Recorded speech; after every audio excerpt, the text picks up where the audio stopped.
Assalamualaikum warahmatullahi wabarakatuh anak-anak. Nah, sesuai dengan matriks yang sudah kita buat kemarin, kali ini di bab ini kita akan mempelajari tentang kasus-kasus pelanggaran hak dan pengingkaran kewajiban warga negara Indonesia. Nah, sebelum masuk ke kasusnya, kita terlebih dahulu wajib untuk pelajari. Sebetulnya sebelum kita mendapatkan hak atau kenapa sih kok bisa terjadi yang namanya pelanggaran? Kenapa kok timbul banyak kasus pengingkaran hak dan kewajiban warga negara itu? Terlebih dahulu kita harus mengetahui sebetulnya sebagai warga negara ini kita memiliki hak dan juga kewajiban apa saja sih yang melekat dalam diri. Nah, gitu ya. Yang pertama kita mesti mengetahui terlebih dahulu sebetulnya yang disebut dengan hak warga negara itu apa? Seperti yang sudah kita pelajari waktu kelas 11 kemarin, bahwasanya hak itu adalah segala sesuatu yang melekat pada diri setiap orang. Nah, karena di sini bergabung hak warga negara, hak ini melekat pada setiap warga negara yang secara sah menjadi warga negara suatu negara. Nah loh, kalau Ibu kembalikan, kalau begitu yang disebut dengan warga negara siapa Ibu? WNI, WNA. Oh, ada dua jenis kan, WNI dan WNA. Lalu warga negara itu sendiri siapa Ibu? Nah, yang dimaksud dengan warga negara adalah seseorang yang secara resmi, Ibu tulis di sini deh. Nah, Ibu tulis dulu ya. Jadi orang-orang ini secara resmi ikut menjadi bagian dalam sebuah atau menjadi penduduk suatu negara. Nah, ini secara konstitusi atau secara undang-undang ini merupakan orang-orang yang telah disahkan dan sudah ditetapkan berdasarkan undang-undang yang berlaku.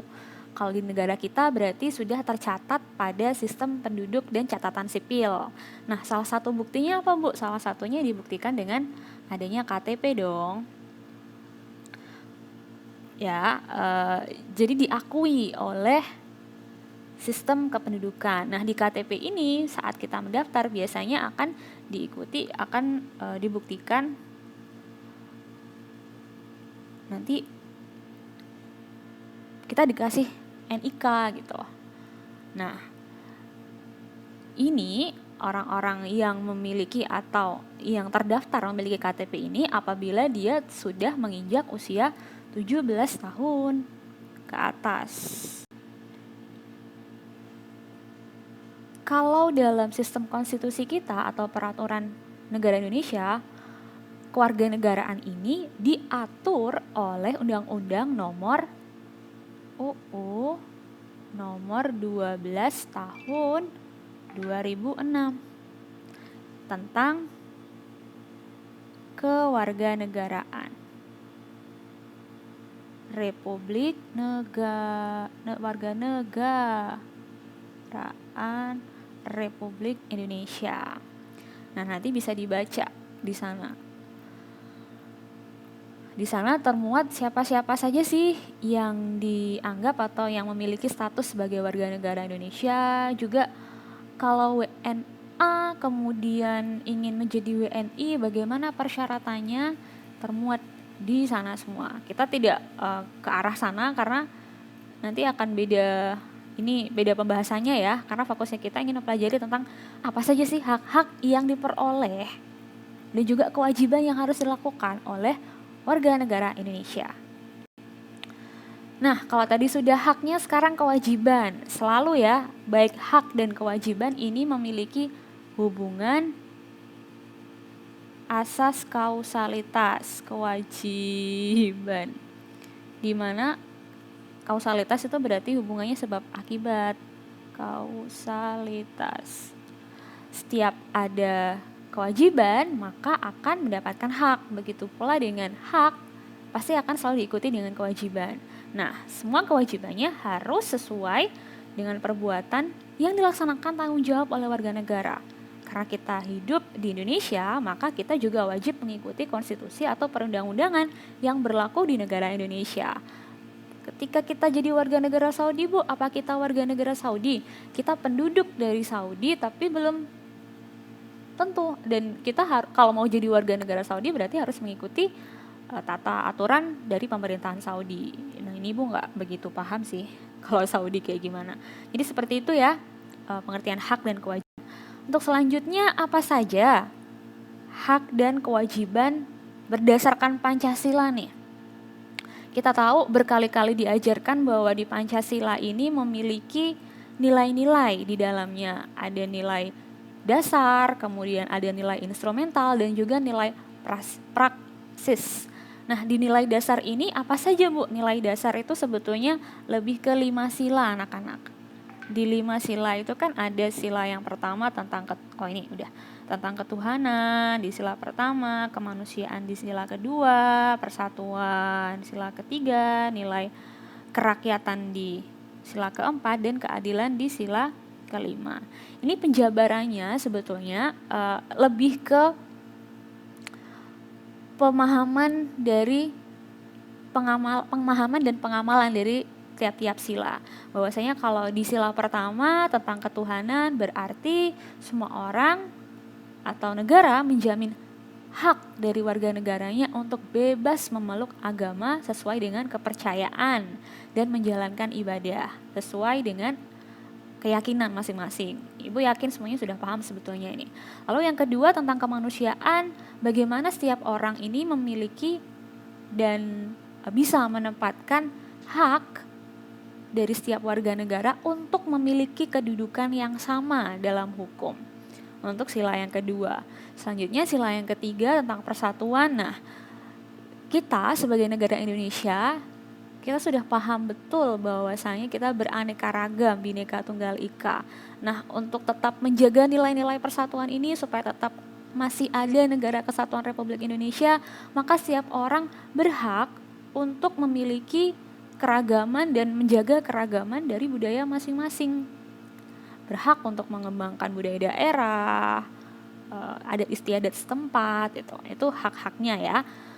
Lalu kalau yang keempat, keempat ini kan kerakyatan. Negara kita menganut sistem demokrasi.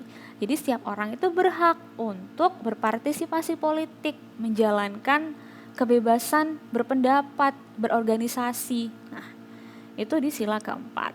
Lalu kalau yang kelima, dengan keadilan ini setiap orang berhak untuk dilindungi dan juga diberikan kesempatan sebesar-besarnya untuk hidup adil, makmur, sejahtera gitu kan ya. Nah, ini salah satu contohnya. Oke, kalian pelajari lewat UKB nanti. Kemudian kalau sudah ada nilai dasar, tentunya ada nilai instrumental. Nah, nilai instrumental ini erat kaitannya dengan sistem peraturan yang tertulis berdasarkan undang-undang gitu. Jadi secara konstitusi biasanya ya benar tadi Bu. Nah, biasanya di nilai instrumental ini, karena Pancasila itu sebagai ideologi, dia akan dijabarkan dalam bentuk peraturan perundang-undangan yang lain gitu. Nah, biasanya setelah kita udah belajar ya kalian sistem tata aturan perundang-undangan di negara itu apa aja, mulai dari undang-undang yang tertinggi, kemudian nanti ada Undang-Undang Dasar 45, kemudian ada undang-undang, ada peraturan pemerintah, sampai peraturan daerah. Itu udah dipelajari SMP mungkin ya. Nah, jadi langsung fokus aja di nilai instrumental dari sila-sila Pancasila ini diwujudkan lewat apa Ibu? Nah, ini bisa kalian temukan pada Undang-Undang Dasar 45. Karena kita membahas tentang hak dan kewajiban, ini kalian bisa temukan dari pasal 24 sampai dengan pasal 34. Nah, di sana memuat segala jenis hak dan kewajiban dari warga negara Indonesia.